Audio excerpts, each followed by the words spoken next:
អត់ប្រយោជន៍ពួកអញទាំងអស់គ្នាពិតជាគ្មានប្រយោជន៍មែនអ្នកប្រុសលេមិនមែនពួកយើងគ្មានសមត្ថភាពនោះទេប៉ុន្តែអាឈិនហ្វាននោះវាដូចជាមានមន្តអាគមឬក្បាច់គុណចម្លែកណាស់ខ្ញុំមើលទៅវាប្រហែលជាចង់ងាប់ហើយមើលទៅយកបែបនេះចុះអញយកលុយ50,000ទៅរកបងហ៊ូនៅខាងក្រុមខ្លាខ្មៅប្រាប់គេឲ្យវាកាច់ជើងទាំងពីររបស់ឈិនហ្វានឲ្យពីការទៅចំណែកឯកញ្ញាស៊ូម៉ាន់ស្វីវិញមិនយូរមិនឆាប់គង់តែមានថ្ងៃមួយខ្ញុំនឹងធ្វើឲ្យនាងមកលុតជង្គង់អង្វរខ្ញុំមិនខានអ្នកប្រុសលីពិតជាឆ្លាតវៃណាស់មេក្រុមខ្លាខ្មៅម្នាក់នោះគឺជាអ្នកក្បាច់គុណលំដាប់ថ្នាក់ទី3ដ៏ពិតប្រាកដបើចង់ចាត់ការឈិនហ្វានគឺងាយដូចបកចេកអញ្ចឹងរឿងកាច់ជើងទាំងពីររបស់វាគឺងាយស្រួលបំផុតមែនទេល្អណាស់បងហ្វានមិញនេះខ្ញុំមើលថាបងទើបតែចាត់ការលីប៉ាវនិងកូនចៅលំដាប់ថ្នាក់ទី1របស់វាហេ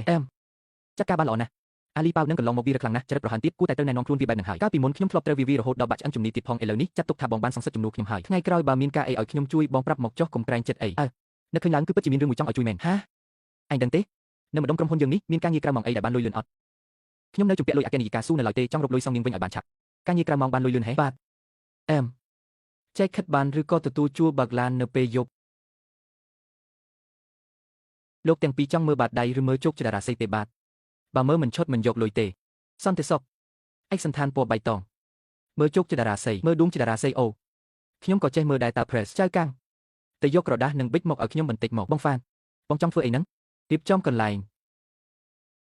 ឯងនេះពិតជាពូកែសម្ដែងមែនធ្វើជាសន្តិសុខបងហ្វាន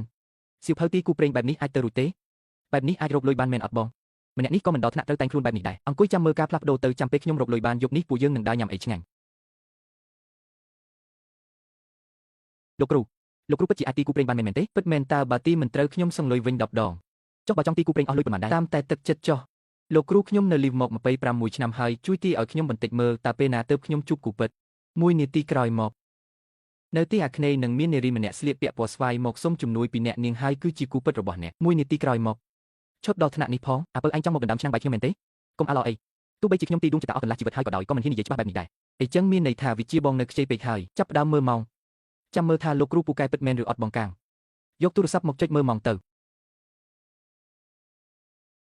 56 57 59 60ម្ចាស់ហាងមកហើយសួស្ដីបងប្រុសដូចជាទូរស័ព្ទរបស់ខ្ញុំបាត់ហើយអាចសុំខ្ចីទូរស័ព្ទបងទេទៅរកមេរបស់ខ្ញុំបន្តិចបានទេរំខានបងផងបាទបានតាអាឡូដូចជាទូរស័ព្ទខ្ញុំបាត់ហើយខ្ញុំខ្ចីទូរស័ព្ទគេទេទៅបងនឹងអរគុណបងច្រើនណាស់បងពិតជាចិត្តល្អមែនតើបងមានសង្សារហើយឬនៅទេបាទចុះថ្ងៃស្អែកពួកយើងអាចទៅញ៉ាំបាយជុំគ្នាបានទេថ្ងៃស្អែកបានតាបាទថ្ងៃស្អែកបើមិនជួបមិនទៅណាទេណាបាទបានតាតិចបងថ្ងៃស្អែកបើមិនជួបមិនទៅណាទេលោកគ្រូពិតជាអស្ចារ្យខ្លាំងណាស់ឯងនេះពិត